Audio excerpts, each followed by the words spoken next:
left jab, uppercut, leave you laid out on the floor. Try to duck and roll, hit and miss, now you counting stars. Should've practiced more, should've hit the mask, get out that more. Claim that you're the best. You gotta show me, son. Actions over words, baby boy. Is you real or what? Talking way too much, world come. Back sports, talking way too much, world come. Back sports, talking way too much, world come. Back sports,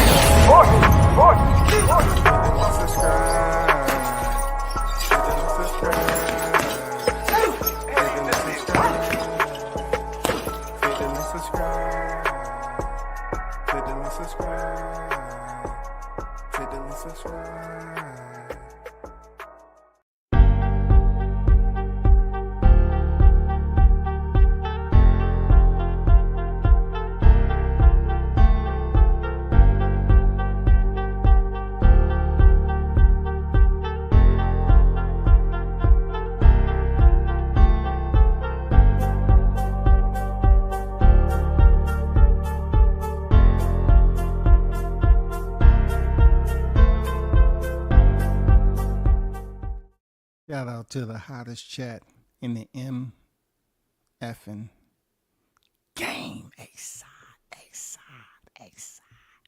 A-side official. No negotiation needed, period. You already know what it is. The first in the building. Mike on deck. Salute to your brother. Appreciate you pulling up. And everybody else is en route. Hit the like button. Show your support. You know what I mean? We have another one. I want to further highlight history. I'm gonna give a little bit more time, but I'm gonna further highlight history because that's what I do, and it's good to take people to a history class because this is something they don't want to talk about now, but they definitely gonna talk about it later. That's all.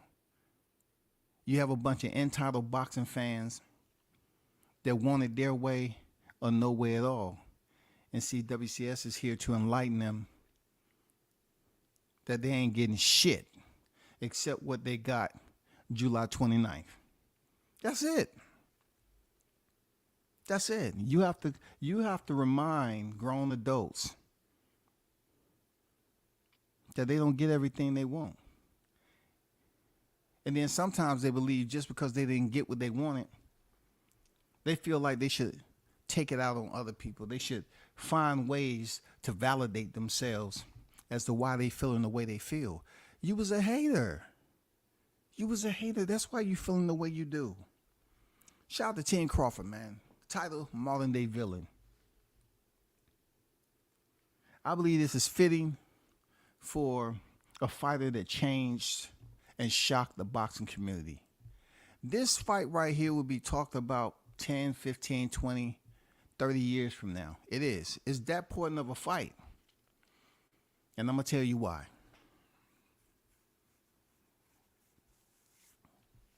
I'm going to wait because I do firmly believe that people do tune in and listen to what I have to say.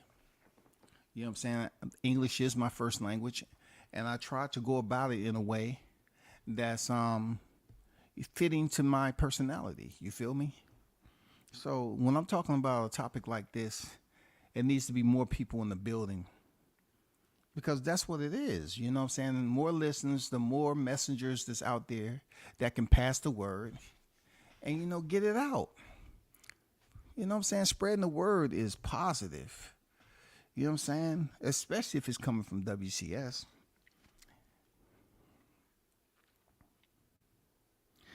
So let's talk about Crawford fights for respect from his own race. Extreme Prejudice. People are going to look at that title and the way they feeling now about what they didn't receive before is going to piss them off even more. They're going to look back on those months leading up from April 17th all the way to July 28th. April 17th, I'm talking about in 2022 to July 28th, 2023. If that wasn't a rocky road, I don't know what was, y'all. I just remember the YTC being so active, man. The YTC was so active with conversations about people who believed they knew what the F they was talking about. All this talk, and they say they was boxing fans, y'all. They say they knew everything there was to know by looking at the body of work. They did this. This is something they went through over and over again. Body of work, resume, body of work, resume. And just like you hear them use those cliche terms all the time, it really starts to fatigue you mentally, don't it? He ain't fought nobody.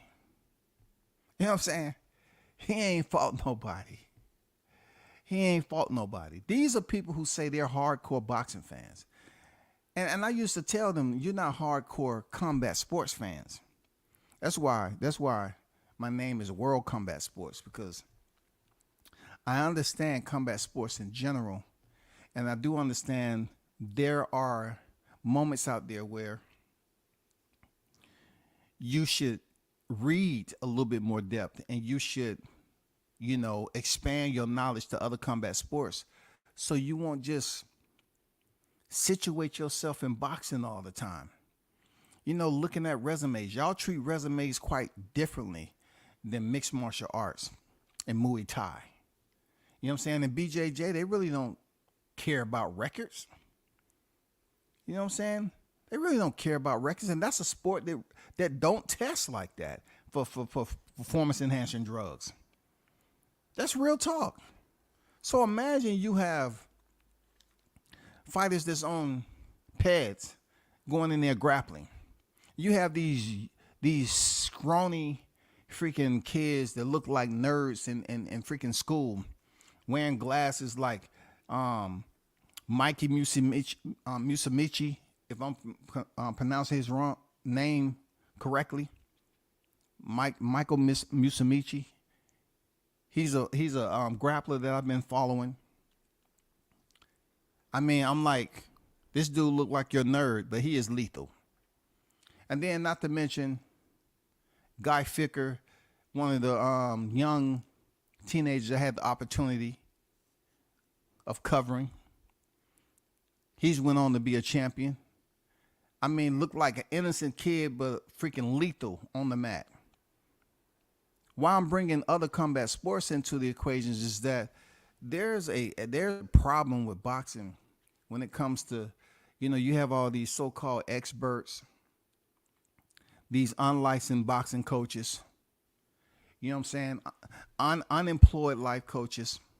They all get up here and they want to give you their insight to a boxer. And what better names to bring up into this equation was the Terrence Crawford and Errol Spence Jr. Let me just take a moment. Just think about that.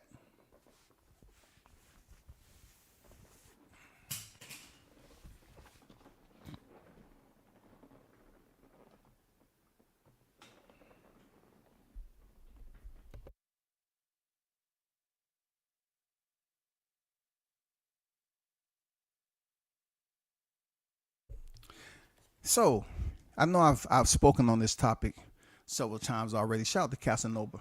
What's good with it? Big Blunts and Boxing on deck. Shout out to y'all, man. I've talked about this several times before, and I know each time I talk about it, it pisses more people off. But yet a lot of people fuck with it. You know what I'm saying? That's all I want. I'll take both, but more so the ones who actually support without feeling some type of way. You know what I'm saying? Like they got a yeast infection or UTI, urinary tract infection. I don't need that type of attention. You know what I'm saying? But let's get back to the etiquette and the good manners of it all. Bud Crawford did what he's supposed to do in this particular situation. From April 17, 2022 to July 28, 2023. This man had the listen and listen and listen and listen. He had to listen, y'all, to all the ridicule he faced by leaving a freaking negotiation the first time. He had to listen to all these people that was taking it personal as if he owed them money. You had these ears that was tuned in and listened to every rumor that they believed that was true, a rumor now. And they talked about that shit like it was absolutely certified official, that they was telling the absolute truth and nothing but the truth. Once again, in 2022, this man had to sit back and listen to the ridicule, listen to people condemn him, all because he wouldn't go over there and take slave wages. All because, these are people who would tell their kid to be all they can be in life, to grow up and be leaders, be successful. You know what I'm saying? Lead from the front. Set the examples for others to emulate. That's what these parents are telling them. But on the YTC, they're doing just the opposite. They're telling a grown-ass man that's actually lacing up the gloves to go in there and get on your knees. Place your head on the ground and just wait for the command to stand. That's what I remember hearing. And I heard some shit like that. That's what I remember hearing. Go over to Al Heyman and just capitulate. Don't put up no fight. Go over there like you a dumb, uneducated, illiterate nigga. That's what you need to do. Don't go over there and act like you educated. Don't let them know you know how to read. You feel me? This is the kind of vibe that I was given when I found out Crawford, was going over there negotiating without a promoter. And they were saying that how dare he go over there and attempt to do this. Now, black people get criticized all the time for being lazy. You know what I'm saying? They'll sit up here and wait till this prime months of the year, January and February, to put up their right fist and say, power to the people and all that. But when it comes to this boxing talk, I didn't hear too much of that, heading into that year from 22 to 23. All I heard was the same people that was bitching and crying and whining that they didn't get what they wanted. In 22, that was for Crawford to go in there and literally fight for pennies in the biggest fight of this decade. They wanted that man to go in there and fight for pennies. They wasn't concerned about his psychological condition, whether it was unstable or stable. They were just telling, hey, go ahead. You know what I'm saying? How you push people in the back. You know what I'm saying? You're trying to hype them up to go into the fight, but you don't want to fight. You keep on pushing them in the back. They were just saying, go over there. So when he was over there and words start coming out that, certain percentages here, and then they're not getting no guarantee money, net pay and all that. It wasn't amazing. It wasn't shocking, should I say, to hear my people speak about another man's wealth. It wasn't shocking. It wasn't shocking to hear all the criticism on Crawford actually making an attempt to go over there and negotiate a deal like that. And in the process, learn a little bit more about branding himself. Like, if you look back when he was with Top Rank, this wasn't something that was buoyed on the surface, right? This wasn't a folded page that he can go to all the time because he had a promoter. When you release a promoter and you jump off that cliff to spread your wings, he shouldn't be the only one that's trying to fly into an entirely rough, turbulent situation by himself. If you really, fucking with Crawford, you should have helped him get over there. For real. You know how they say the wind beneath their wings? His fans was there. I think we did our job.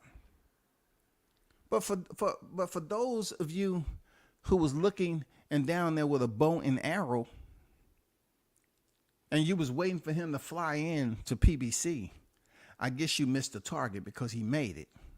And once he was there, he started to let people know that I'm not just the dumb fighter that you thought I was. So when it came down to them potentially getting no guarantee money and they was fighting for net pay, I remember people saying like that was okay. Like, listen, this is my gripe, and this is my qualm about that. You would rather him go in there, the biggest fighter of the decade, fight for net pay. Most of them know what net pay is. There's a lot of things that have to go on for you to finally get paid based off the net, right? So here are people who in their real life would never fight for pennies, never go in there and work and fight for pennies. They wouldn't fight to make the minimum wage. That's just not the way we do. We got to fight for, the higher bar that we're trying to set. If we get paid this much annually, we want to continue to up that bar month to month. Some of you get paid, by wages, hourly wages, and some of you get paid by salary. It's all different. But either way, you want to continue to raise that bar, right? So he goes over there and he's trying his hand at something new when it comes to the business of boxing. All I can do is respect it. You feel me? All I can do is respect it because he's in an area where he's still a bit green. And even with his team there's going to be certain areas that he's going to have to seek counsel from them to try to make the shit work. To me, that's what we're supposed to get credit for. As blacks, we'll talk about all the criticism that they place upon us, and we'll always try to throw the race card out there. But what about the race card we use against our own people? You'll sit up here and say somebody, if a white person call you lazy, then it's racist. If a white person say black people are some of the most laziest people, oh, it's racist now. Oh, the Mexicans taking out our job. How? If we don't want the job, how are all the Mexicans taking our jobs? How is that possible? That you're saying that you don't hear the criticism that's been around for blacks for quite some time. So then you get a person like myself from the South, right? I may look at something differently than you. I like to listen to people that have distorted sense of views because you learn from that. In order for you to kind of, place yourself in a situation of understanding the good and the bad of everything, you have to hear the voices of those who are extremely biased and prejudiced. That's the way that you learn when it comes to your own kind and races that's outside of your own kind. You learn how that works. So in this particular case, I felt there was a lot of racism going on. For real. I don't think people was paying too much attention to Crawford when he first went into the welterweight division. I'm talking about paying attention when it comes to race, right? I think they was just letting him do his thing until the chime ended up getting a little bit louder with him and Errol Spence potentially in a future clash. You know what I'm saying? It started chiming just a little bit louder. You know what I'm saying? And then it came a bit more consistent over and over again. Now we have a group of individuals that have to make a choice. You have the ones that was already rooting for Errol Spence because he was a resident of 147-pound division for quite some time. And then you had a fighter who is now acclimated to the 147-pound division by first beating Jeff Horn and going on to defend his title. Now, when time started to tick away and both fighters were fighting and continue to win, continue to keep their unblemished record, now it came up in the conversation, not when, you know what I'm saying, but how. You know what I'm saying? I know people was up here saying, okay, when is the fight gonna happen? It was so much back and forth about when the fight was gonna happen till it got to a point where how's it gonna happen? When we looked at negotiations falling out, how's this shit gonna happen? Who's gonna finance it? How's this ever gonna happen if they don't have the money for it? You know what I'm saying? How? They kept saying, well, Spence did this with Mikey Garcia. Spence did that. This. Crawford ain't did nothing. So, it wasn't like when this is going to happen. Because nobody could figure that shit out. But after, he walked away from negotiations and all the material that people gathered from rumor mill, they were saying, like, who's going to finance this fight? Who's going to pay for this? How are they going to get paid what they're worth? And the way they was trying to balance it when it comes to so-called fairness in social media, they was looking at it like it was a lopsided seesaw when it comes to perception. The perception was Errol Spence did everything. Terrence Crawford ain't did shit. You know what I'm saying? Errol Spencer did everything, even though it's been documented that he had no pay-per-view numbers of record to basically applaud prior to going in there with Mikey Garcia. All we know that was there on record and audio video is that when he fought Carlos Ocampo, that's the first time people seen Jerry Jones in the ring with him. And Jerry Jones bought the place out. And it was pretty much for himself. He wanted more people to come and bring more attention to his facility. How much he accredit his genuine likeness to boxing, I don't fucking know. But I know that was the first time people was like paying attention that Jerry Jones was supporting Errol Spence Jr. And I was like, wow, a mogul like Jerry Jones is supporting a black Texas fighter? Errol Spence? He got that support? Okay. And then before you know it, he's fighting Mikey Garcia. That is the only fight that people will sit up here and use as a talking point in a debate to rebut. Is Crawford worthy to step in there with Spence? He ain't did nothing. He don't have no pay-per-view numbers. Well, they always used to bring on Mikey Garcia. And we already know the Mexican population when it comes to boxing far exceeds that of blacks. We know that to be true. We know the Mexicans stand behind their fighters. They'll do it in your face. They'll come in there with the Mexican colors on, shirt, have a bandana, whatever you want to call it, shoes. Even they'll goddamn make it even more. They'll speak Espanol on your ass. They'll stick to their fighter. They'll stick to they Mexican fighters now. They would do it. I'm not saying all of them, because they have their own internal wars. But I'm saying when it comes to Mexican fighters, boxing fans showing up on that night that Errol Spence fought Mikey Garcia, I almost guarantee you it was more Mexican fight fans in there than blacks. I don't have the paperwork to confirm, nor the consensus to validate what I'm saying. I don't need it. All I know is both of them together did pretty decent numbers. And we really don't know what those numbers. I swear to you, when I heard debates going on, he went in there and did 375. He went in there and did 4.25. He went in there and did 588. He went in there and did close to 700,000 with Mikey Garcia. I mean, you heard the numbers rise, man, like piss in the toilet. That's all you heard, man. The numbers got higher and higher every debate. Shout out to Jessica on deck, Jay on deck, Sir Senior on deck. What's good with y'all? That's all we seen. We seen debate after debate with people just fluffing the numbers. So now it gets to a point where you have people that want to tag along to ask, is Crawford really, worthy of stepping in there with Spence? And this is my thing when it comes to the race card.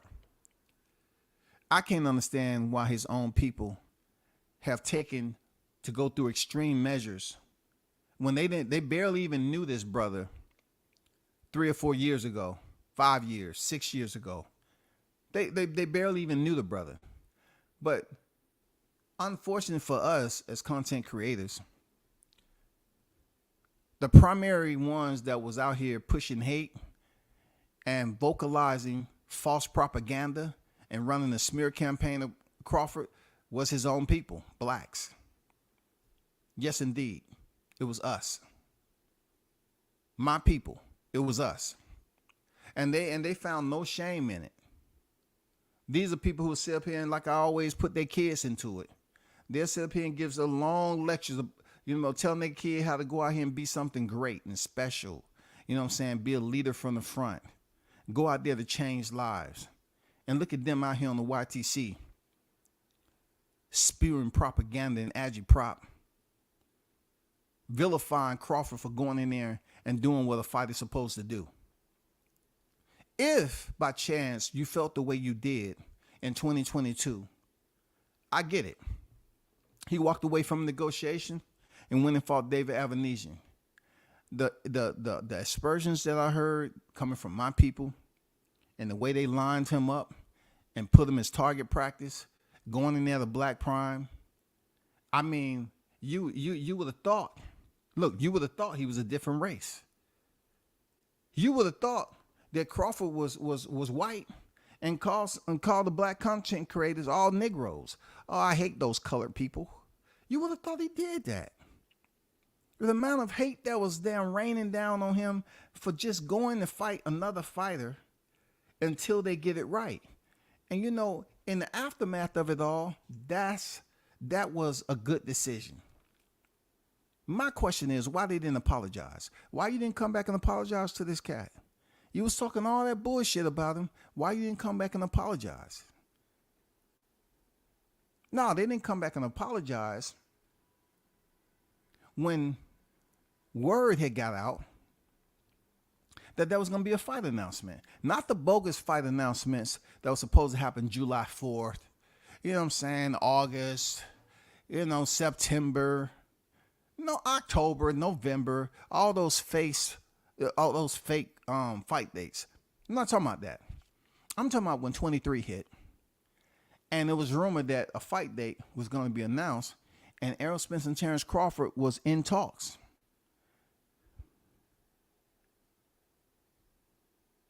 What I like about that, though, is the pipeline was shut down. The confidentiality that they was able to keep in negotiating this fight was one of the best. For a fight of that magnitude, on the second go round, them seeing what happened in 22 and the way they kept it quiescent, out of sight, out of mind, I like it. It wasn't any excessive talking, because what you gonna talk about? Clickbait? Yeah, I'm not saying that it wasn't too much of that going around, but it was quiet for the most part. Quiet. So when the fight was announced, what my people do? My people who have been criticized for not being readers in life back in the day, my people. Crawford does a live stream on IG and he's reading. So they thought.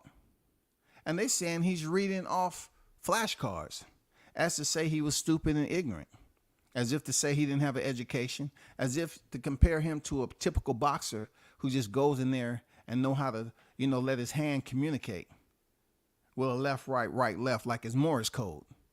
That's how they looked at this whole situation. They criticized that man right off the bat as if he was illiterate. Then turns around, they don't hear anything from Spence. So their primary focus, I'm talking about the haters, the content creators, the naysayers, they was primarily focused, which most of these creators were Errol Spence fans. They was more so focused on Crawford. Blacks. You know what I'm saying? So my question is, how is Crawford going to earn respect from his own people? How could he go in there and fight for equality? Could it be done outside the ring? Yes, you could do a lot outside the ring to basically, gain equality amongst your own people. You know what I'm saying? It's a lot that you can do. But whether it's accepted and the box is checked, that's a different story. Or he can do it in the ring. See, the problem lies in what he did in the ring. That's when we further was able to see the race card play out. Oh, the race card was bright, bright yellow. Black and yellow, black and yellow, black and yellow. Oh, it's supposed to be sweet. You know what I'm saying? That day was supposed to be sweet, y'all. We're talking about the countless hours, as I always mention, man. The decisions to speak on this the way they did,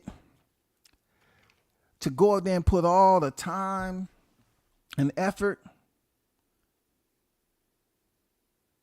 to create all these talking points, these negative talking points now, building up to this fight based off paperwork. I have to say, Crawford, that you had one of the most deceptive boxing jackets in a long time. The reason why I said your boxing jacket was deceptive is because the names that you had already been victorious and defeated in your boxing career, it wasn't enough to convince them that you was on the same level or higher than Errol Spence Jr. It was no one fighter on your resume, Crawford, that they will look at and say, okay, he fought a damn good fight. But the naysayers, they pretty much wanted to just stick to what they love, like old gum under a school desk. They wanted to continue to pick that old chewed up gum from under the desk in detention, because most of these guys weren't in the boxing class to get educated. They skipped that. That's why they was in in-house detention. And you know what happens in in-house detention for those? They get bored. You know what I'm saying? You know, they have a bad attitude. But see, the wild part about it, they kept bringing up Gamboa there, Crawford. They wanted to talk so much about Gamboa that they didn't want to recognize all the work that you put in the welterweight division. And these are people, including myself, that wasn't in the ring. Wasn't in the ring holding the mitts. Wasn't in the ring holding the body mitt. Wasn't on the runs. Wasn't holding the spit bucket. Wasn't sweeping out the gym. You know what I'm saying? Wasn't sanitizing the area. None of that shit. These are people who kept bringing up a fight that was damn near 8+ years ago. That's how they treated you. Nobody on your resume mattered. Nobody. Even though if you fought in defeat and made it look easy, fighters with undefeated records, it still wasn't enough for them to say, you know what, this is a dangerous fighter. You have, in this modern era, you will go down as having one of the most deceptive body of work. One of the most lightest jacket that a fighter could ever have, where his accolades are supposed to speak. When people put that inquiry in and do a Terrence Crawford box rec, you will go down in history as having one of the most deceptive but most toxic boxing body of works in this modern era. Poisonous. Because what it did, for some reason, Terrence Crawford body of work played dead. You know what happened when you go pet some of these animals that love to play dead? They bite your ass. Do you know what happens? You cut the head off the snake, and you can clearly see the body is attached. And your dumb ass go over there and say, let me pick up this head, I'm going to take it home. And that shit goddamn bites you like it's attached. And here you fighting for your life. This man had a body of work that played dead. They said, oh man, we can't take that shit serious, man. Come on. We can't take that shit serious. And then, listen, when they start talking about his common opponents, he didn't have none with Errol Spence at that point, right? He finally got one. They knew it was going down. And see, the hypocrisy of them naysayers, you know, when they started to really put on their coward brims with the feather in it, and they wanted to wear that hat, they was up there hoping Kell Brook go in there and get the job done. You know why? Because they felt that Spence can still beat Kell Brook like he did the first time. Yeah, they did. They was hoping Kell Brook go in there. This is when this shit started to get out of control with the blacks.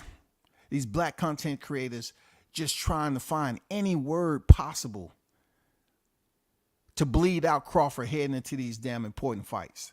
They was hoping Kell Brook go in there and beat him. When the fight didn't go past the 4th round, they was mad.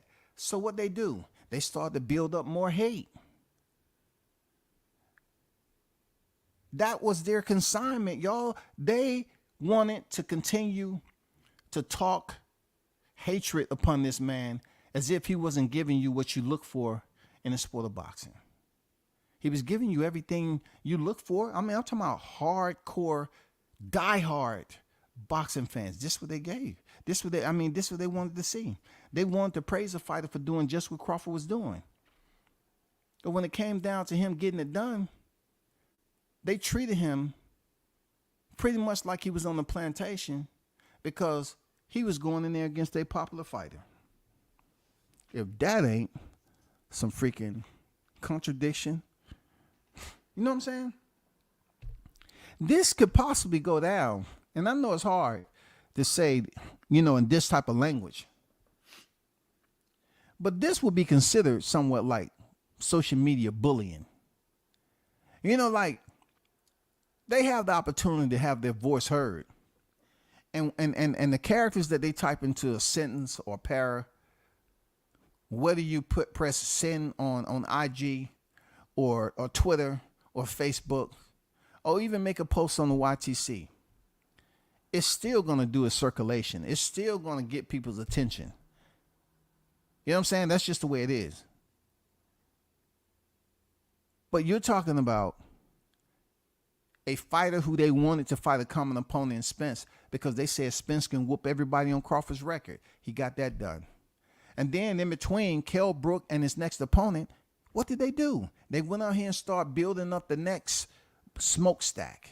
They wasn't satisfied.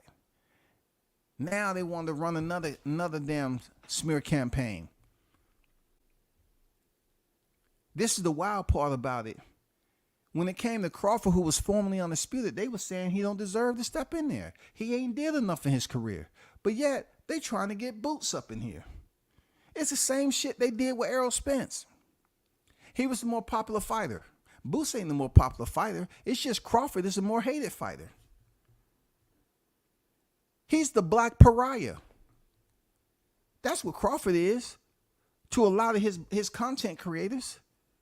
And they get mad because he don't fuck with us. They get mad because he don't fuck with us.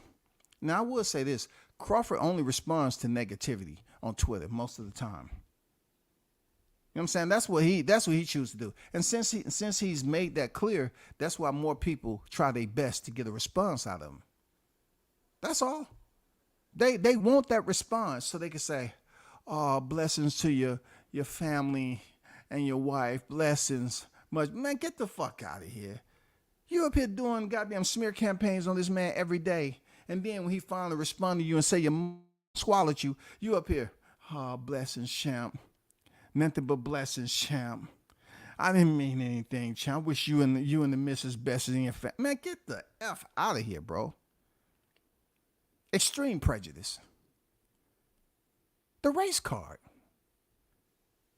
This is a perfect example of one man changing boxing. And unfortunate for him, he won't get his due glory until he's gone from the sport, like he said in a tweet. They won't recognize him as being one of the greatest of this era until he's hung him up. When he hangs them up, that's when they're going to have relief. A lot of them going to go in the closet and just let that fart out and inhale at the same time. Because they've been holding all that gas for a long time because they hate us. They've been boiling inside, bro. He gets Shawn Porter. Now, I respect Shawn Porter, man. For always being in shape and everything, going in there brawling, going mano to mano, chest to chest, punch for punch. Just giving you that action that you're looking for. So just like Kell Brook, here was a common opponent that Errol Spence had already faced. And they wanted Shawn Porter to go in there and beat Crawford. Why? Because Errol Spence had already defeated him. Barely. So since he barely squeaked out a split decision, it didn't matter if it was just a smidgen. They wanted him to go back in there and beat Crawford. Because they felt like that would give Errol Spence a much more wider margin to win those undisputed titles if he went in there and fought Shawn Porter in a rematch for the undisputed titles. So what we was hearing on the YTC, once again, hatred, vitriol, denigrating that man anytime they wanted to. And really, you're talking about a fighter who never popped dirty. You're talking about a fighter who's never been on video inebriated. A fighter that's don't have no draws on his record. No majority decisions. It's really nothing on his jacket that you could say if it rained outside, it would be pinholes, in it that would mess up whatever he got on. His jacket would be leaking. There was really no leaks in his jacket. He did what he's supposed to do as a fighter. Now at 3 weight divisions, as a champion in each division and undisputed at 140. He did with everything he's supposed to do. He goes in there and stops Shawn Porter. Prior to him fighting Shawn Porter, they was talking about how Crawford can potentially get knocked out. And look, y'all, who name do you think they brought up? Drum roll. Gamboa. They brought up Gamboa again, y'all. Touch your forehead to a cement wall if you hear me. They brought up Gamboa's name.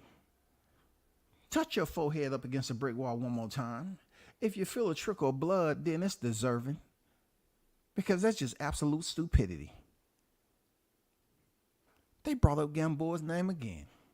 If Gamboa can hurt him back in 1967, I know Shawn Porter can do it now. We just have to see it in the ring. I'm putting my money on Showtime. That's what they was doing. And then just to dress it up a little bit with a little sauce, a little gravy on it, they say. And that guy, Green Machine, he wasn't shit though. He hurt Crawford. But Green Machine, his name was too difficult. Saying Egis Kavalaskis, that was his name. It was too difficult. It wasn't popular. It wasn't something that rolled off the tongue the right way. So they always wanted to bring up Gamboa. And the wild part about it, both of those fighters was undefeated when Crawford fought them. He finished them both. You feel me? I'm being genuine. He finished them both. See, Crawford has a bad habit of when he fought fighters who was undefeated, they just wasn't the same after that. I surrender all. I surrender all. I mean, they wasn't the same. It wasn't like it was hopelessness. It was still, they had something in the tank. But I'm talking about, they was trying to say all the fighters that Errol Spence fought when it came to Kell Brook and Shawn Porter, they was never the same. When he got a damaged Kell Brook. He got a damaged Kell Brook. He got a good, solid, competitive Shawn Porter. Yes, he did. A Shawn Porter that fought Danny Garcia for the vacant WBC title and got the shit done. Loved it. But he went life and limb with Shawn Porter. If it wasn't for that 11th round left hook, I don't know what them scorecards would have been doing. Somebody, anybody. Hey, everything works out for a reason. You know what I'm saying? if Shawn Porter would have upset Errol Spence Jr., just imagine now. Just imagine. Crawford fighting Shawn Porter and beating him. You know what they would have said? Shawn Porter was never the same after he fought Errol Spence. Crawford didn't do anything special. Shawn Porter wasn't the same since Errol Spence. Yeah, Errol Spence came up short, but man, Shawn Porter wasn't the same. Shawn Porter wasn't the same. And then they would have been out here just like they doing Boots. Yeah, let WCS paint this Picasso for you, right? Now we get to how they would have been playing into the Boots situation. And I hope you understand that they just using the shit out of you, Boots. I hope you look at what they did to Errol Spence and you don't let them get too close to you. Let YSM do his work and continue to be embedded in the fighting hole over there. You know what I'm saying? But I'm going to tell you, Boots, there's a lot of people that's going to be trying to hype you up. And if you go in there and give another performance like Korean Chudikin, they're going to distance themselves from you again, just like they did when you fought Korean Chudikin.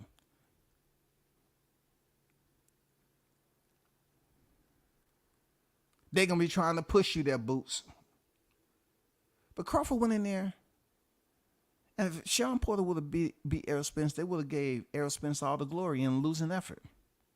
They would have said, Crawford, you beat somebody that had already been beat by the best welterweight in the division. They would have been trying to boost themselves up. And once again, I would have been over here, goddamn, like a church choir. You know what I'm saying? I would have been singing the praise to the high heavens that he got it done. But now, we know the reality didn't turn out like that. Crawford got the best fighter that he could have stepped in there with in Errol Spence. And in the process of getting that best fighter, it further got people closer together, the naysayers and the haters. You know what I'm saying? The strays. It got them together. A lot of my people. I swear a lot of my people got together to hate on this man. A lot of y'all. A lot of you all. A lot of you all didn't give a damn. You played the race card, boy. You was sitting up there with that black card in your hand, and you want to make sure you make a statement. Y'all was up here competing on who can put out the most freaking hateful, who can put out the biggest lies, who can defame this man the most. That's what y'all was doing. You all was out here running live after live after live after live every single day. And y'all was putting out trash on this man. And you're talking about people who putting out personal information. Like I mentioned earlier, Crawford never been out there on no video misrepresenting himself as a father. Because if you looked on this freaking title on his IG, he said father first. Spence didn't say father first. But that's one thing Crawford put out there, father first. I just thought I'd make that notation. He put father first. But it didn't matter to the content creators because they was up here just running a smear campaign of defamation, defamatory material. So that's what their main focus, just putting out defamatory material. While once again, they telling their kids to go out here and be great. Be something that they will remember. Don't blow it. Treat every minute that you have as you continue to grow like it's your last. Be special. Because you know your parents love you. They're up there giving them all the motivation speak, but then they up here excoriating somebody else's father. They're running lies on this man. So therefore, he beat Shawn Porter, and we already know the rhetoric that happened after that. Now it gets closer to the gavel being racked and the jury is out. No more deliberating. This fight is happening. And once again, the rhetoric and propaganda got more and more fluent. You know what I'm saying? Congesting the waterways of the YTC. Trashing. You're seeing trash floating down the streets everywhere. They had to come up with new defamatory content all the time before the fight happened. And I'm saying to myself, y'all, I'm saying if you're that sure that his jacket is one of the most deceptive ever in boxing in a long time, why are you putting so much energy into disapproving that he shouldn't go in there and fight Spence? You already said Spence can beat everybody on this record, even with Shawn Porter and Kell Brook on there. Forget Avanesian. You said everybody on this record, Errol Spence can beat, right? So therefore, if you look at it like that, I say y'all spent an incredible amount of time as if that was the man to beat. You put out the energy like he was truly the king wearing the crown. Because every single day, y'all put information out there about him instead of talking about Spence. And that's where I say that this had a lot to do with these black content creators being extremely prejudiced. Because they up here proving to the people the only way they can support fighters, especially two black fighters, that they talk so heavily about on the pound for pound list. They have to destroy one, tear him down in order to build up the other one. And the other one that they're trying to build up really didn't ask for their effing help. He was doing just fine before they came along. But they felt like, oh, we want to talk about some other side of the street, some demarcation line that these idiots made up. Oh, Crawford's on the other side of the street. He's in the plantation. The disgust that I had listening to this shit all the time. A brother from the South. I'm listening to these Negroes go up here and continue to talk that plantation shit. And all along, I'm doing media over there at Top Rank, right? And I'm like, I don't see it. I don't see it. I don't see it. I don't see it. Oh, where is it now? I don't see it. I'm looking. I don't see the shit.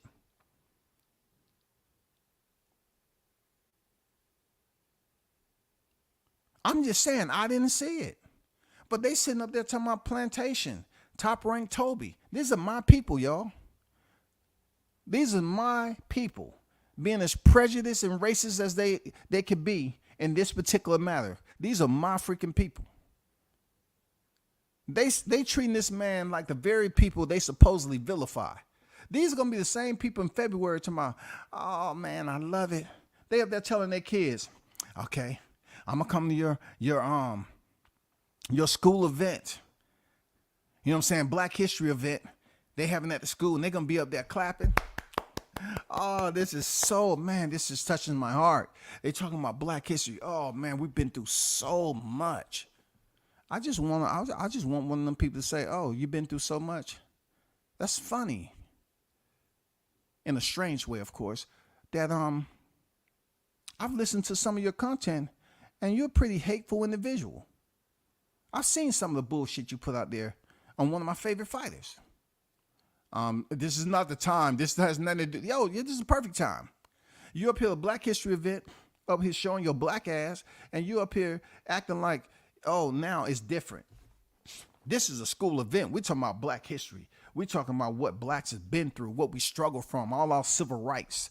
You know, how we've been able to progress. But yet, you over here doing some real shit on the YTC. You're over here saying some real shit that his kids, his wife, his family, his friends can all read, and y'all know the shit ain't true. So he goes in there and beat the crap out of Errol Spence. I'm a goddamn skip to my Lou over that day. He gets in there July 29th and changed the motherfucking scope. That shit was zoomed in, and they wanted to see every bit of it. By the time the 9th round ended, they had zoomed out that bitch. They had left that motherfucking binos alone, dropped them in place, and ran. Now they suffer from PTSD. He goes in there and beat the shit out of Spence, but that I'm not getting into detail with that. What I want to get into detail about is that how the race card was played once again on how these people accusing him of using performance-enhancing drugs. How they say his gloves was loaded. if that ain't some racist shit right there, he went in there and beat another black fighter. And just because it's not their popular black fighter, they want to treat him as if he is a different race. But he's black too. But they don't care nothing about that. Because fools can't separate themselves from one from the other. They're going to do foolish shit and support foolishness. That's what fools do. And when you want to sit up here and drag somebody through the piss and the fecal matter that you've created, because that's what you've been waddling in, you've been bathing in it, and you sit up here and tell this man, anybody who will listen, stuff that's not even substantiated. There's no way you can verify it. Pretty much defamation. And you're creating a frame for the listeners and saying this man was cheating. This man had loaded gloves. You're creating these false narratives, and you think just because I'm speaking on it, I'm upset, I'm angry, I can't go about my day. No, I'm telling you my thought process on it. That y'all a bunch of cowards. And if you ain't shit on this YTC for you the stupid Lord you did, you ain't shit in real life. You just not. Don't turn around and say me. I don't talk about Errol Spence personal shit. This personal shit that I see on for public record. Yes, I've mentioned that. I don't try to dive into his household. Everything that has been considered personal about Errol Spence that is public record. I've never created some shit that nobody ever heard. What you all did for Terrence Crawford was quite different. Y'all try to say that man didn't win, so he doesn't deserve fairness. He doesn't deserve the right to a fair trial. And the reason why he's at trial is because y'all want to take it in your own possession, and you wanted to do this thing called martial law. You thought that shit was warranted at the time.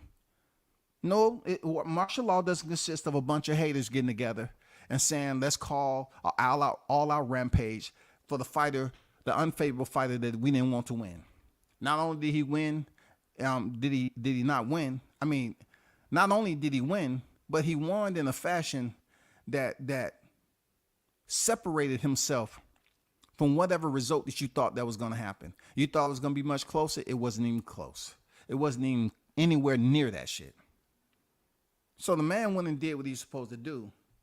But yet, you the fans, the embarrassment, the absolute worst epitome of a fan base ever in the sport of boxing. You start making up excuses for this man. You talking about he weight drain. You want to stick to the algorithm and create all these lies and continue to talk about old shit that Terrence Crawford might have done. Right? You're sitting up here not even giving a damn to see how Errol Spence is doing. Some of you all came up here and you was forced to humble yourselves and take a knee. And you said, I admit, Crawford beat his ass. I admit, Errol Spence, he didn't look himself. Okay, here it goes. He didn't look himself. And from what I'm hearing, he was weight drained. He ran up the hill. He left Texas. It was 155 degrees over in Texas. Oh, my God. He stayed in 147-pound division too much. That accident messed him up. He was never the same. Look, this is the same fighter who went life and limb with Shawn Porter. That's before the accident. Came back and won 2 fights. And got this decimated by Crawford. But they bring up all these toxic, defamatory, malicious, false narratives, these lies on the man. When he went in there and did what he's supposed to do. Y'all try to say he was on the snack program and it had to be something else in the snack program. And they even kept up this smear campaign even after fighters that was on the snack program has been recorded as losing. So it wasn't nothing to basically validate. It wasn't any articles they can cite to prove that every fighter that was on the snack program has been winning and they're undefeated. Not at all. But just because it was Terrence Crawford on the snack program, then it becomes an issue because the way he went in there and destroyed Errol Spence, drug him from pillar to post and post to pillar, from the air to the canvas. You know what I'm saying? From the front end of the referee's palms when he was counting to when he embraced him at the end of the fight. There was a lot of action. And some of that action was Harvey Dock saving Errol Spence from further damage. Yes, sir. But will we ever get somewhere with black content creators getting past this Errol Spence hate? Now they want to bring Boots into the equation and use him like he's the next Errol Spence. Is Boots the next to be on the race card to play against Crawford? Because this is where it gets extremely prejudiced and discriminatory. It's when Terrence Crawford I'm talking about a meteorite of accolades more than Boots as we speak, before the two-time undisputed. A meteorite, y'all. You know how much damage a meteorite is. You know how heavy a meteorite is. It haven't been nobody to live that actually was hit by one that say, I survived. Look at me, cut the lights off, I'm glowing. No, never. Never been anyone to survive that shit. So when Crawford was going through this situation to fight Spence, all you niggas was up here saying is he don't deserve, he ain't did enough. Spence did all the heavy lifting, but now when it come to Boots, y'all niggas up there shining them motherfuckers. Y'all lacing them up. Sir Boots, is that okay? Are they tight enough? Do you have a little the stability that you want? Are your ankles nice and secure? Okay. They want to goddamn pull Boots into it now. This is nothing against Boots, but I just have questions as to why you're not keeping the same bias, prejudice that you had for Terrence Crawford. Because listen. Errol Spence had 3 belts. But what is the whole, explain to me the push for Boots. Why do I hear y'all niggas coming up here talking about why Crawford don't want to fight Boots? Why Crawford doesn't want to fight Boots? Have you taken a look? Have you taken a look? This is not the same energy. Crawford had championships already. And y'all said it wasn't nobody on his resume that allowed him to receive the invite to fight Spence. He need to fight some common opponent. He need to fight somebody. That's what y'all said now. This what y'all was saying about Crawford. But now Boots is on deck because he retired Spence. Now y'all want to put Boots in there just because he got a title via administrative paperwork. And then furthermore, his resume is no way even close to say that he should get a shot with Crawford just because he has an IBF belt. Now y'all are really making this easy for me to basically label you all with all sorts of names. I'm not here for that, y'all. I'm not here to get into all that dirtiness, uncleanness. I'm not. All I'm trying to say, the man didn't win his championship in the ring. I'm not saying he ain't a talented fighter, but he didn't win his championship in the ring. Strike uno. Dos, y'all are pushing this man who once he was asked by YSM Sports Media about what would be the ideal, it may not be the words verbatim, but what would be the ideal fight for you? Who would you want to fight? What would be the perfect fight for you? He said Barrios.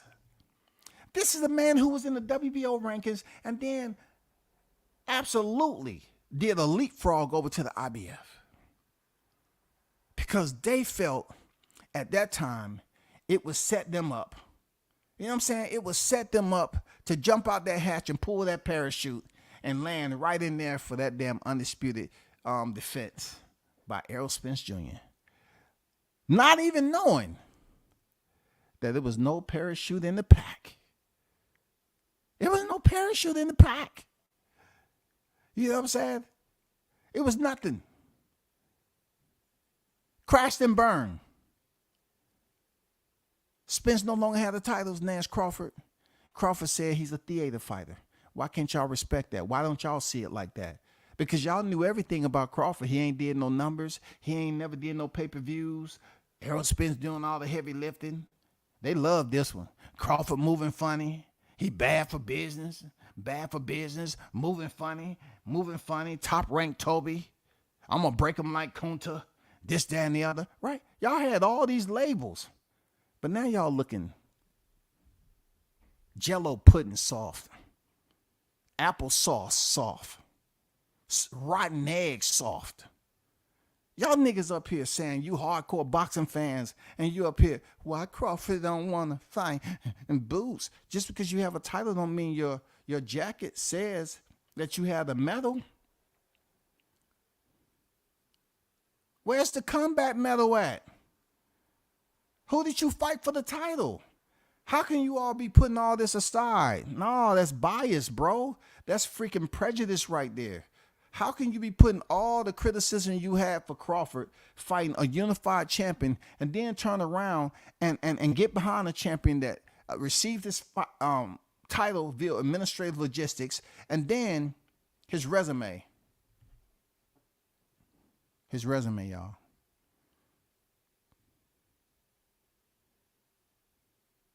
Crawford resume in the mirror. Boots resume, and it cracks.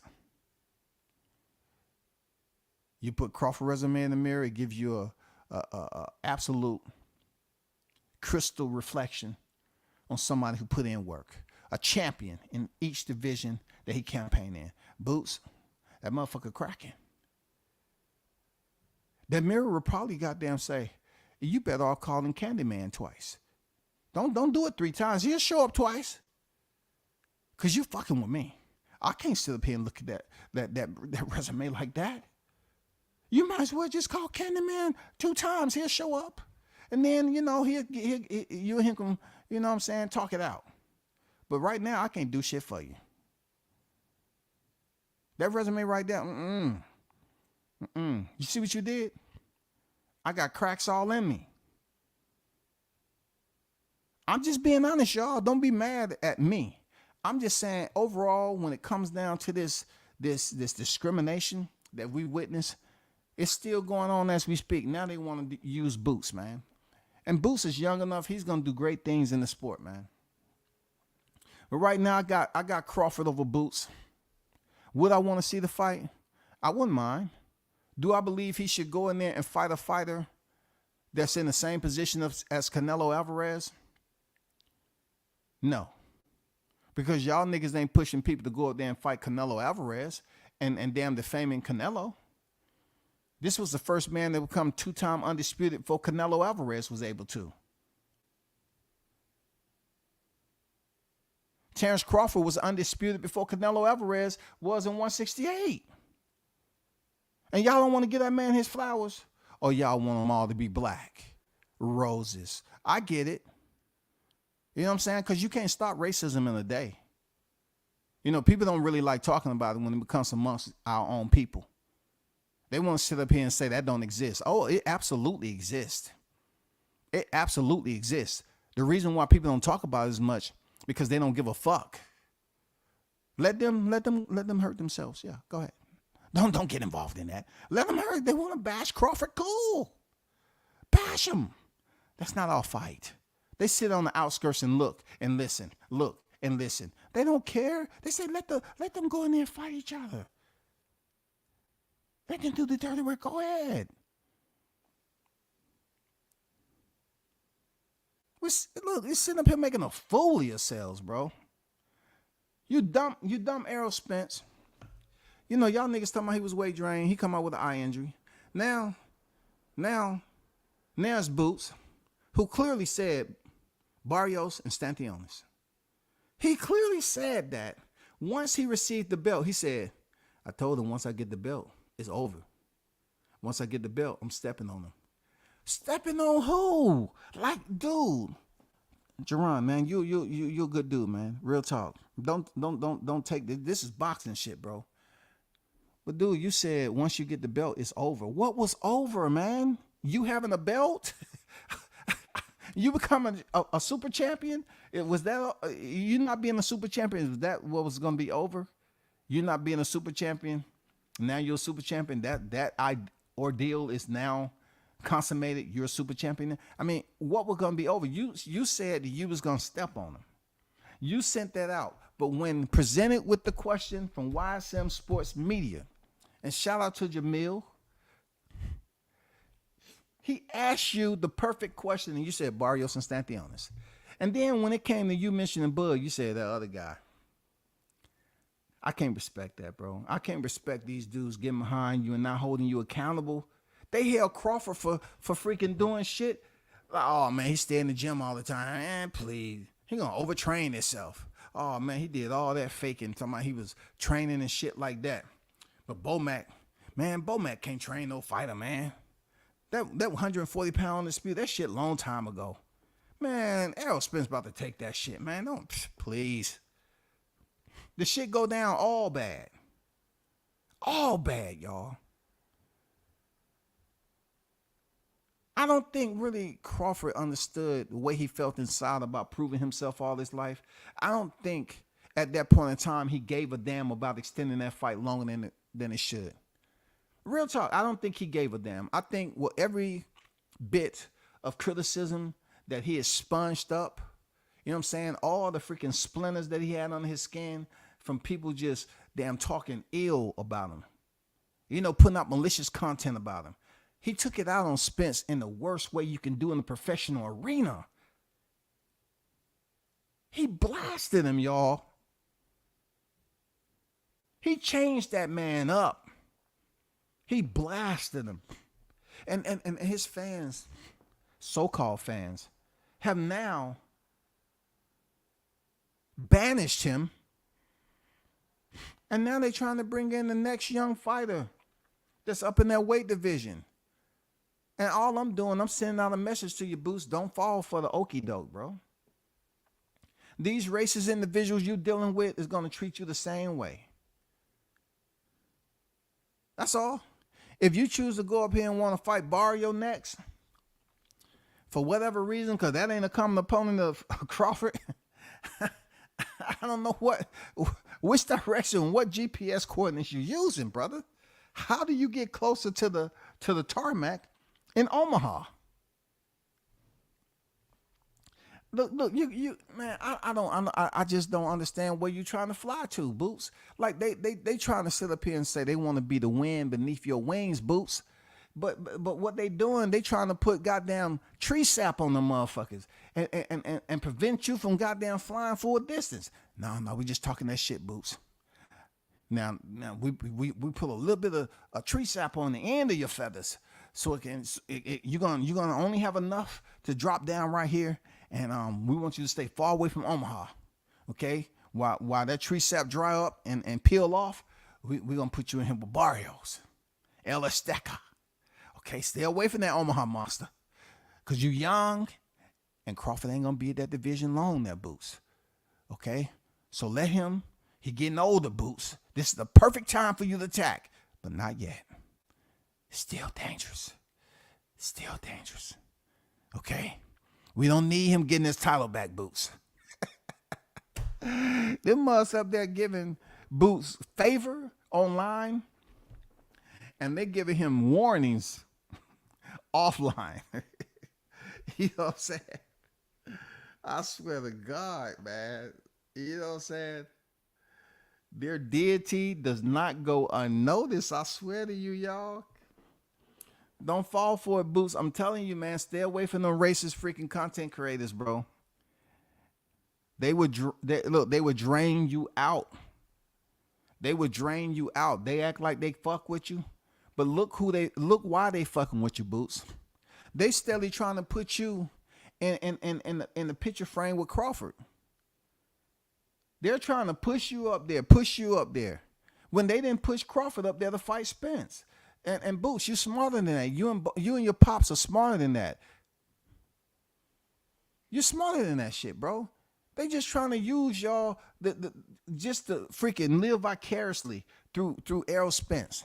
They're being selfish, man. They just want to push you over there so hopefully you can get the job done. So they doing live streams like they fuck with you, Boots. They don't fuck with you. They want to say, oh, why, Crawford? Why you don't want to fight Boots? He's there.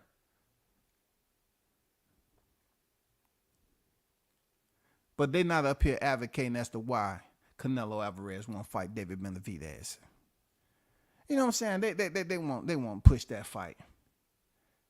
You know what I'm saying? They won't push that fight. Oh, since Jermell Charlo was in the same stable as Errol Spence, they're not trying to push. Oh, why don't he go over there and fight Jermell Charlo? Because they know. Look, I already told y'all. Jermell Charlo, he has more than 2 losses. Y'all know that.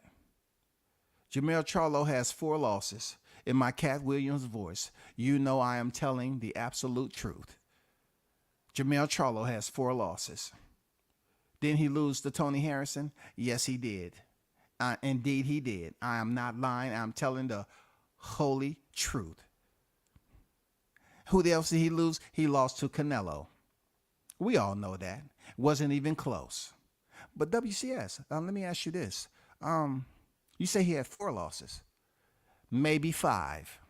What happened? Because you know the night, the T-Mobile massacre, he beat up Jermell Charlo too. That is 2, 3, 4, 6, 7, however you want to count. He beat Jermell Charlo up too because he was close enough to the ring to get that heat. And also he was standing next to his girl. Yes, the one that he allegedly trying to emulate a punch that Terrence Crawford threw in the ring. That's bad.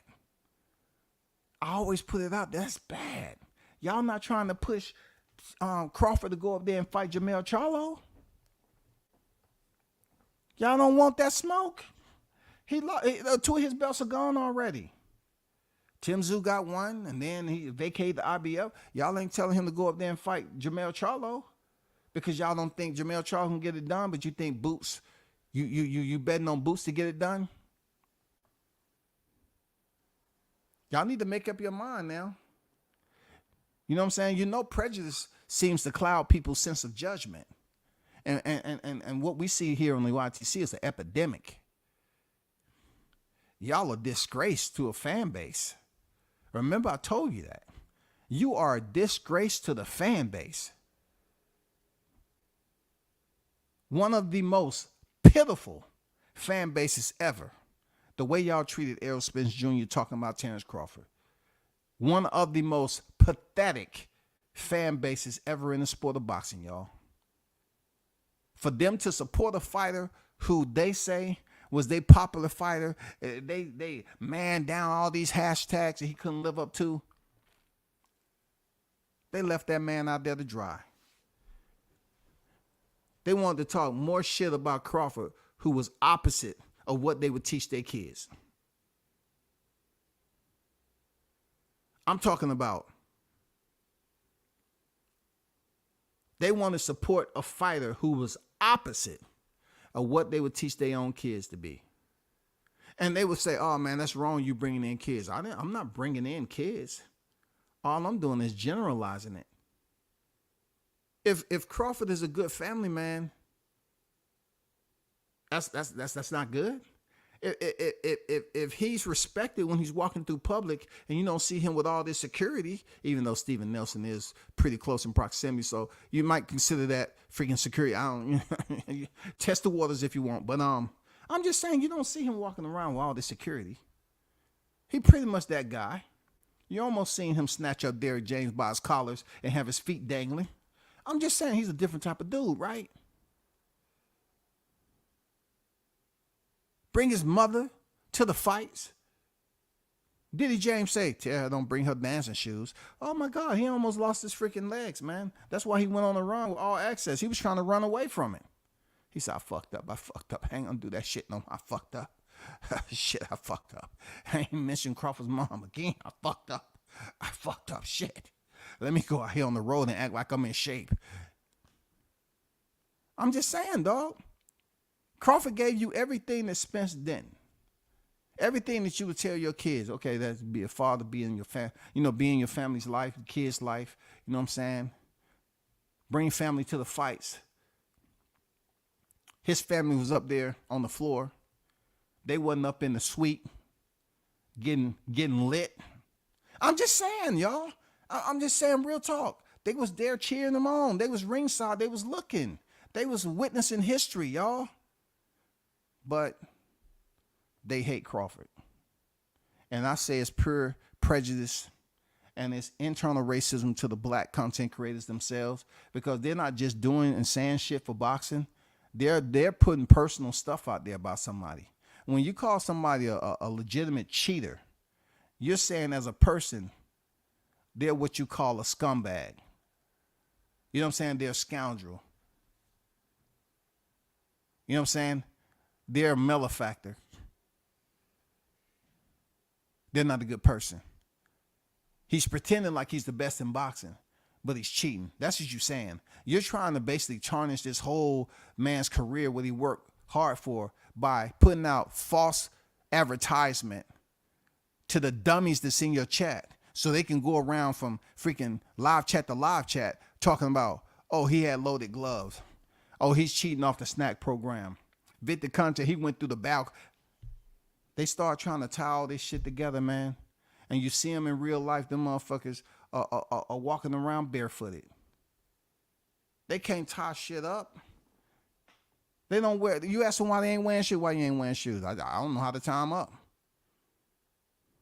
Huh? You know you got some slip-ons, right? Huh? They got some slip-ons to wear outside. They just don't get it. Let me get to this ultimate chat, the hottest in the MFing game. And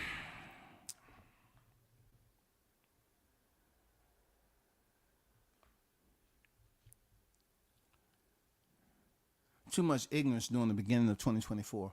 I'm grateful boxing is my sole enjoyment. Be better and do better, everyone who heeds this. All right, I hear you. Shout out to Martin King Boxing in the building.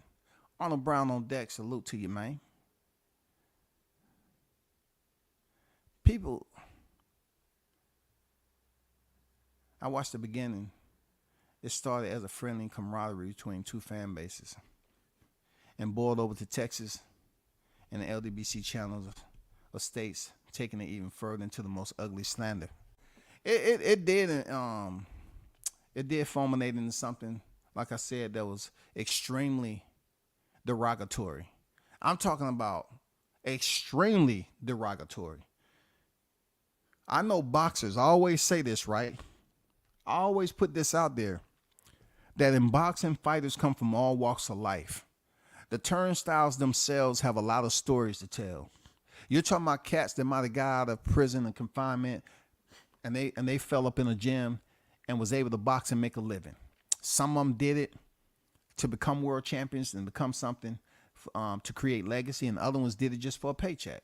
But boxers come in from all walks of life. All walks of life. It's a grimy, slimy sport. But at the end of the day, if a fighter is out here living the fighter's lifestyle that people talk about all the time, all these OGs, these legends, they get the jacket and they give these speeches. To me, the only way I felt that I can compete at a high level, I had to live the fighter's lifestyle. I had to be disciplined. I had to be dedicated, locked in. You got Crawford that's locked in. That ain't good enough, because you have casual boxing fans that choose to speak derogatory and push biased narratives out to the public, and they're conveying a message that they're out here to ruin somebody's boxing life. They out here to basically tarnish what he's worked. Man, that's BS beyond BS. It's prejudice like I don't know what. You know, some blacks is listening to this and they're probably saying, man, this dude is taking it overboard. No, I'm not. No, I'm not.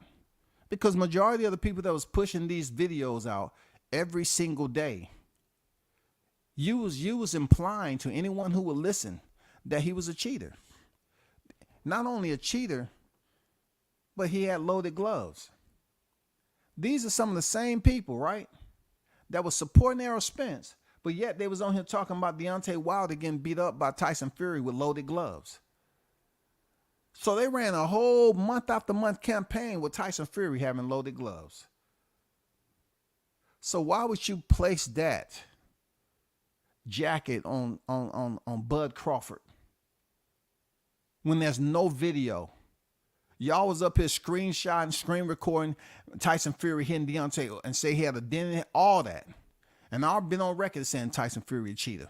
But that's not my point. My point is you placed a jacket that wasn't even warranted. It wasn't even deserving.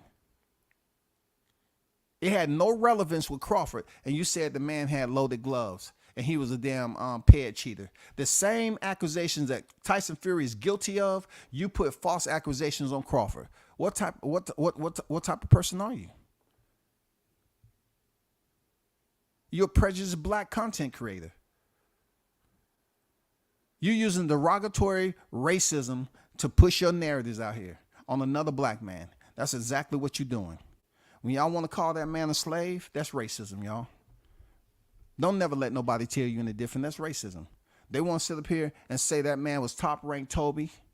They felt that they need to push those live streams out and generate that freaking tag on Crawford. Because, you know, however they look at this man to come up and derive that term. Bias. And then they say, oh, they got the cosign from Spence. I was there. A lot of you cats can't say that, but I was there.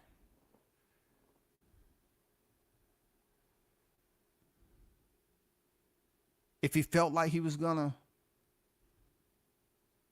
beat him like Kunta Kinte, then when he got beat, and I'm not saying he got beat like Kunta Kinte, but the level that he was defeated in, the punishment and damage that he took, that will humble you. Because he said, on God, you won't stop me. Crawford came in there, won the coin toss just to rub it in your MFing faces. And then he came out second. Everything was in Crawford's favor. And then all we was waiting for the grand finale.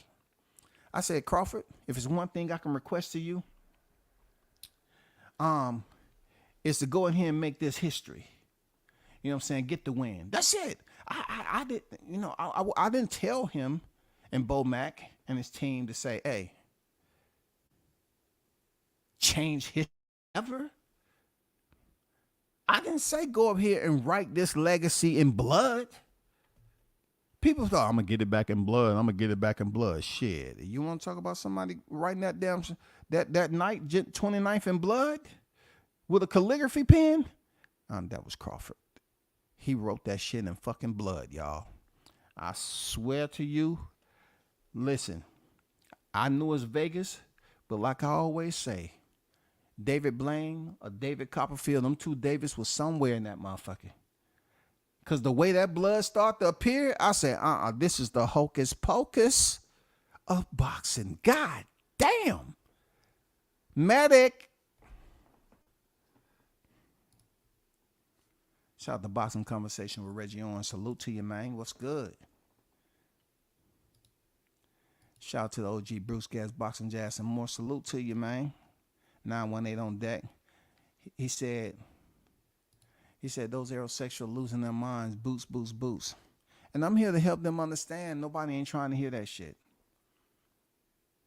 When Boots had that mediocre performance against Korean Chugan, and you know, they left him alone, man. You know what I'm saying? They left him alone. You notice that? They weren't really talking about it. They didn't really start back talking about Boots until Spence came in here and talking about he's just noticed he had cataracts for the last 10 years. Stage 81. Spence had stage 81 cataracts, but he felt it was good to go and punch his passport instead of getting an operation. And instead of getting medical attention. But now they want to put Boots because, oh man, that name is cool. RJJ just said some good things about Boots. He said he got everything. But my message to you, Boots, Crawford does it better. He has everything too. Crawford has everything you got. They was basically saying you pretty much had some, some areas of your technique that's reminiscent of Crawford. But see, as much as I don't like using this word, there are spacings in between when it comes to how good a fighter is. There's spacings, Boots, and that spacing is identified as levels, man. I just haven't seen you levels. I haven't seen you go. I've seen you struggle on basic levels. I've seen Crawford change levels. Not just me, plenty of other people. And then they know that he has other, like, they've been on record as saying they didn't use plan B or C. They just used plan A on freaking Spence. I'm just saying, it's levels. All that playing around in there with Crawford may find you in a world of problem. But, if y'all want to bet, because I know it was people over there talking about they lost money betting on Spence. If you get the fight, I would definitely like to place a wager over there. You know what I'm saying? And real talk, I would donate my winnings to my bank account. Seriously. I'm giving back to the community, the WCS community, for real. I would donate my earnings, all of it, to my bank account. But I'm willing to bet a wager. Don't come out here with no crazy lump sum, because you're going to have to pay up that shit. You're going to have to goddamn put that shit in escrow now. Don't do it. I have enough people that owe me money out here on the YTC from that infamous night, the T-Mobile massacre, and they still haven't paid yet. Green on deck. What's good with it, Green? What's good with you, bro? Salute to you.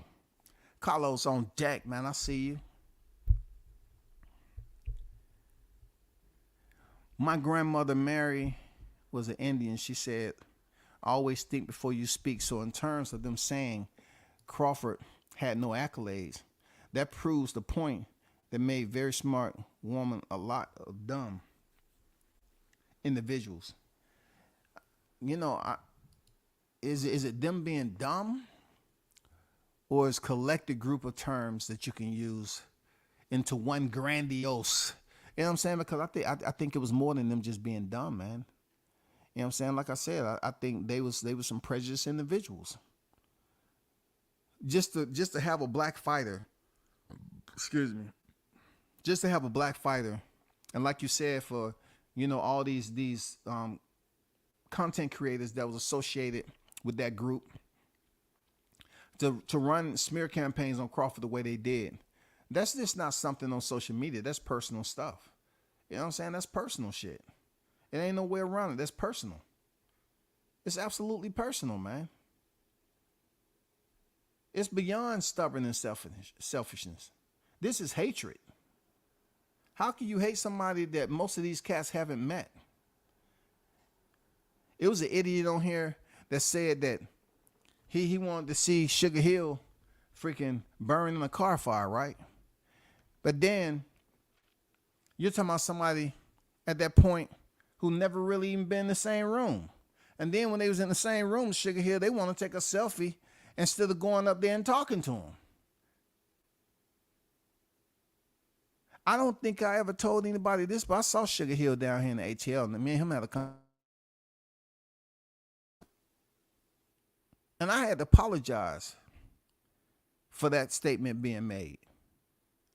Because I said, for somebody who don't know you, for him to wish death upon you, that individual ain't never been shit in life. Because he wanted to basically hope a person that he never met, don't know what's going on in his personal life or nothing. He want to see that man go out in a painful death. These are the same individuals that use racial terminology to be descriptive about other black people. But let one white person on here, and all of a sudden, it's straight up racism across the board. This is why we need to stick together. No, nigga, you need to stick to yourself and shut the fuck up. Don't based off one of you out here being foolish again, being ignorant.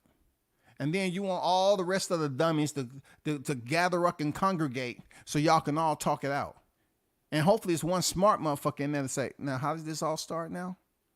Then you make a statement to that person. So you the one started it. I'm not about to get myself into a situation because of you. Man, let's stick together. No, I'm out. I'm gone. Fuck that. Sir, seeing you on deck. What's good with it? The fact that they said Bud held up the fight by giving Boots a shot to fight him. And then when he ducked, he gave the shot to a European champion. It's funny because they now saying he ducking him. Man, see, these are guys who will tell you that they attended every day of school. Come to find out, it's just no diploma. It's no diploma to say they completed high school grade level. I just look at some of these dudes keep on continuing to use duck. We can't even take the word ducking seriously anymore. They have abused that word so much it has no meaning. No meaning, bro. A duck has no meaning. Because they sit up there, if you got people that seeing that shit in the title and they jump in your chat, yep. They're not the smartest boxing fans. I'm going to be honest, they're not. They just dare to listen and be a part of the Mickey Mouse Club, you know, smile, giggle, type some bullshit and leave. They're not there for no real boxing content. How can somebody at the top? They want somebody who's not even on the pound for pound list, but they don't sit up here and campaign and run a whole crusade for Canelo. You don't find none of these niggas checking Canelo, but they find a freaking black fighter, surnamed Crawford, Bud, they call him, the middle, Terrence the first. It's just targeting. That's all. Just like football, it's targeting. They want to pick and choose that one guy and say, I'm not going to be satisfied. Kell Brook couldn't get it done. Shawn Porter couldn't get it done. Errol Spence, sure enough, couldn't get it done. Now we're back to you, Boots. I know we left you for a little bit after the Korean fight, but we back. Don't fall for it, Boots. They don't love you, Boots. They don't love you, just like Sir Senior said. Be careful because they're using that word duck. Boots, I listened to the videos over there in that gym you're a part of now. Y'all was talking really greasy about Crawford before that fight. I'm just saying, y'all was talking reckless. And he made that fight look easier than majority of the fights that he's had at 147 pounds. And that is a pound for pound fighter he did that too. Be careful. Dan on deck. I see you, man. Shout out to the hottest chat. Appreciate you. JH, what's good? Jay on deck. For real, you can't hide anymore, Derek. Well, let's understand this, that Derek is not even really a topic, because Derek is not going to be coaching Boots. You know, Derek is not going to be coaching Boots. There's no way. You know what I'm saying? Derek can't get up in that punch. He can't go over there and put his no. That's off limits. Diddy can't even get into the door over there. They say after the way Spence looked, no, you're on probation, bro. We got you on probation.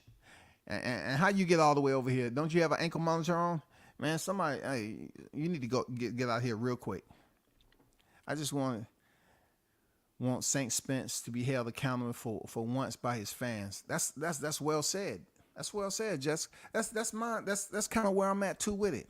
In order for Spence to be held accountable, you're asking these individuals to have integrity, Jessica.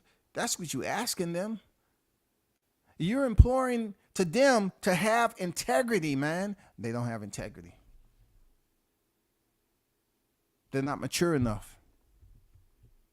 You're talking about individuals who never had character. You know what I'm saying? You're talking about individuals that wasn't cut from cloth, but from wet toilet paper. Single ply. They wasn't cut from no cloth. They single ply, man. Little dab of water, they just crumble. Give in. They'll run with any narrative possible. That's what you got to look at it as, man. That's all. You got to look at it in that perspective, but well said. It's a lot of them on the YTC. For real, man. They're busy up there using the race card, man. You know, Crawford up here fighting for equality amongst his own people. He's fighting for acceptance amongst his own people. And they wonder why he don't fuck with us on the interview. They wonder why he don't fuck with us, bro. I would be the same way, man. Real talk. I'm not saying every black content creator don't support Crawford. All I'm saying is there's a lot of these channels who committed themselves to believing that they was going to change what was already recorded in history. All because he defeated a fighter the way he was supposed to. He went in there and dominated him and showed people that it's the fighter's lifestyle. It's you being dedicated and disciplined to go in there and make that shit look easy. He did what he's supposed to do, people. And they sit up there and continue to vilify this man. That's bull, man. That's unacceptable. That's shameful at the end of the day. That's shameful, bro. You know, telling black people to be shameful about a situation like that, you ain't gonna get no damn result from it. Oh, I ain't doing that wrong. You being an Uncle Tom. You being a Sambo. You being bro. You're not gonna get it. You want them to hold Spence accountable? It ain't happening, bro. It was so much of Spence blood left in Vegas. They could put some in a petri dish and clone him. Hey, dog. Like I said, Green, the Red Cross is having a field day over there. Hey, we have enough. We at our max. Red Cross, we're at our max. Thank you. Thank you, Mr. Spence. Thank you. Red Cross walked up out of that with ample blood. And come to find out that shit was contaminated. They had to throw it away. Oh, my God. You know what I'm saying? You know how they say you need to freaking cook crabs when they're alive, else they'll contaminate the meat if you kill them? That's the same thing, bro. Crawford did too much damage, man. He did too much damage, bro. That blood was no good. That blood was no good, bro. I'm not lying. That blood, it was no more good. That damage, it was too much. That blood wasn't no good, man. No good. They cloned Tyrone was secretly by EJ in my Wakanda voice. Man. And I didn't even mention the clone statement. Because we're talking about foolishness, right? We're talking about the depth for which they're willing to go to talk about a clone. If that ain't finding a way to discriminate against another black man, I mean, you're talking about the black man he beat. There's no way that could have been him. It's no way. You know what I'm saying? It's no way. Even I joked about that, just to fancy their the narrative that they was pushing, that couldn't have been Spence because he was weight drained. That was a clone. It didn't look like him. And see, my whole thing is, in a nutshell, y'all, I wouldn't say in a nutshell because that circumference is pretty damn small. But I'm saying in overall generalization, you know, the point I'm trying to make is Crawford went in there and did what he was supposed to do. Here's a man who went in there with a lot of naysayers discrediting all his achievements. And on that night, why they were so shocked is because there was hundreds of thousands of individuals who may have been listening to the hype that Errol Spence was this runaway train and couldn't be stopped. Crawford may have came out as some innocuous fighter who really didn't have anything for Spence to be concerned about. I guess they was looking entirely on his size. I guess they looked at, who he fought on his resume. I guess he looked conforming. He looked conforming like, oh no, this dude looks like an average. He ain't did nothing special. They saying, how can Crawford make any improvement? I even said this when I was talking about Diddy James one time. And I was saying how Diddy James looked at, how can Crawford be this hell of a fighter and his resume sucks? Who on his resume could have prepared him for Spence? That's my question. That's what I've always said. To the boxing heavens.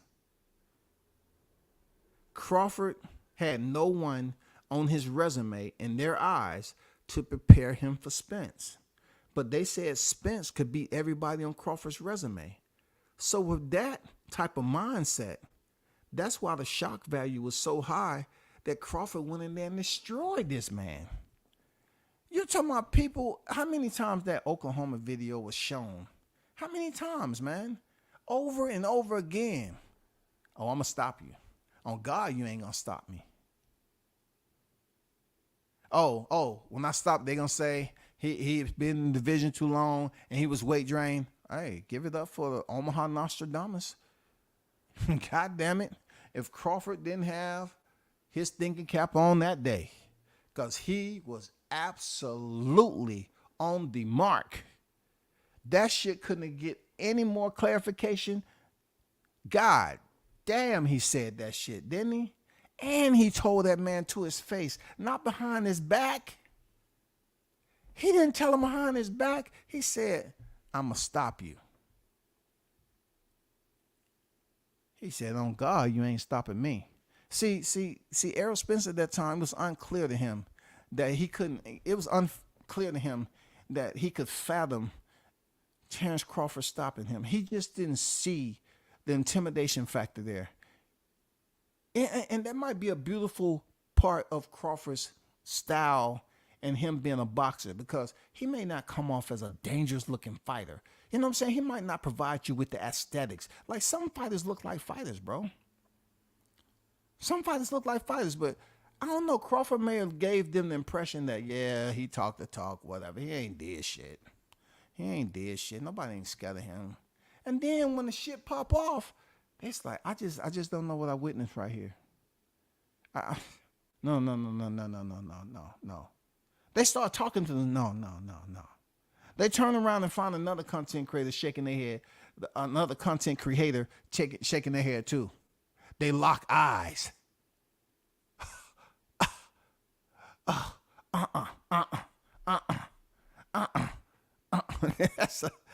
They sound like a bunch of seals. A bunch of sea lions and shit, man. They start making these grunting sound. No. Now they want boots. Hey, man, I ain't gonna lie. I watched the fight. Man, but I'd rather see Spence go in there a second time. I would like to see Spence in there for a second time, bro.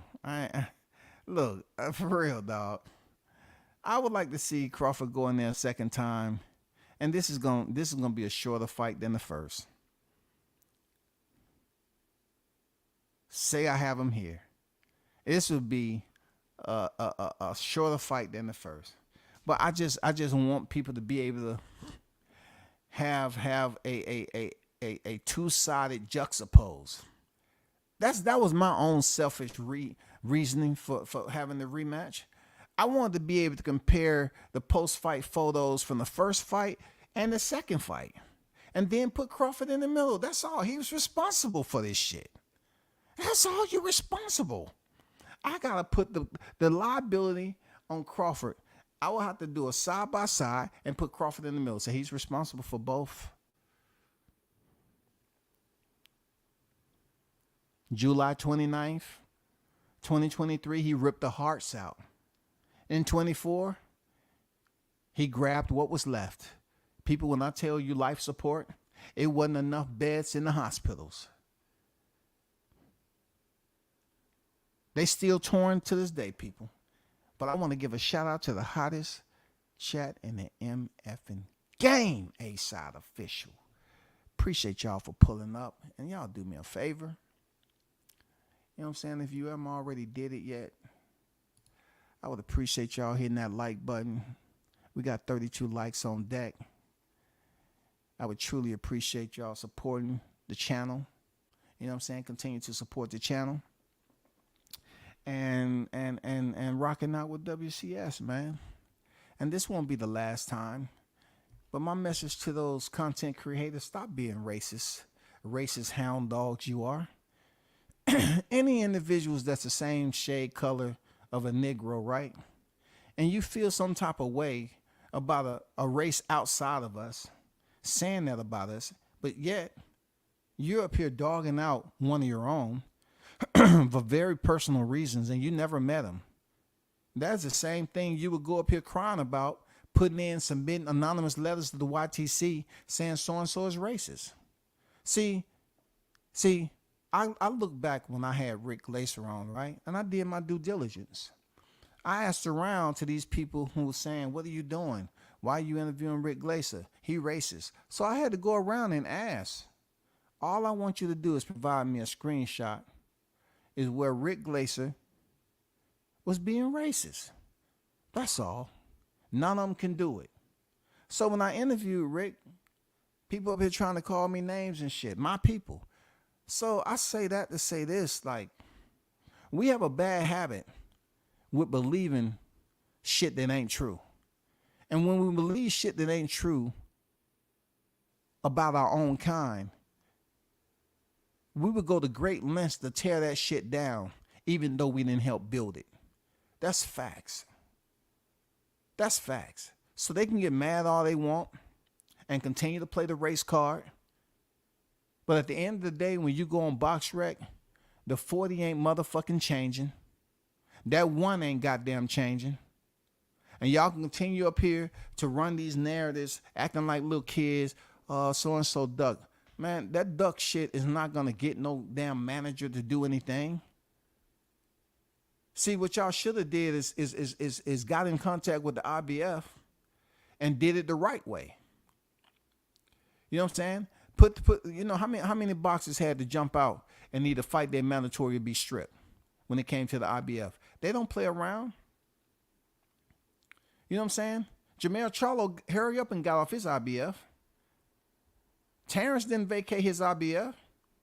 The man supposedly inherited.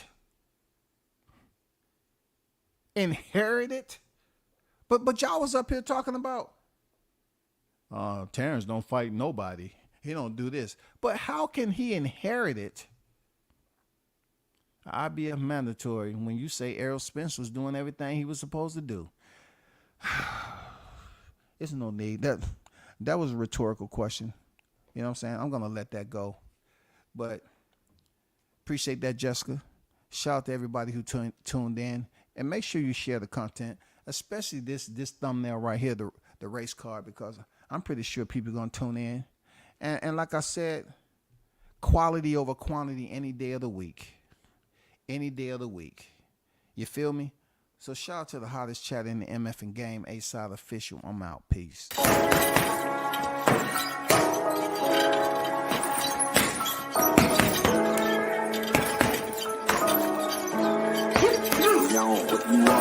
Left jab, uppercut, leave you laid out on the floor. Try to duck and roll, hit and miss. Now you counting stars. Should've practiced more. Should've hit the mask, get out there more. Claim that you're the best. You gotta show me, son. Actions over words, baby boy. Is you real or what? Talking way too much. Big shout out to Christopher White for the $10 super chat in the Cash App. Appreciate you, big dog, for supporting the channel. Yes, sir. We had to pause the outro and show respect to those who support the channel and donate not only their time, but they hard earned. You feel me? So I appreciate that, brother. Here go one for you. Bomb Squad!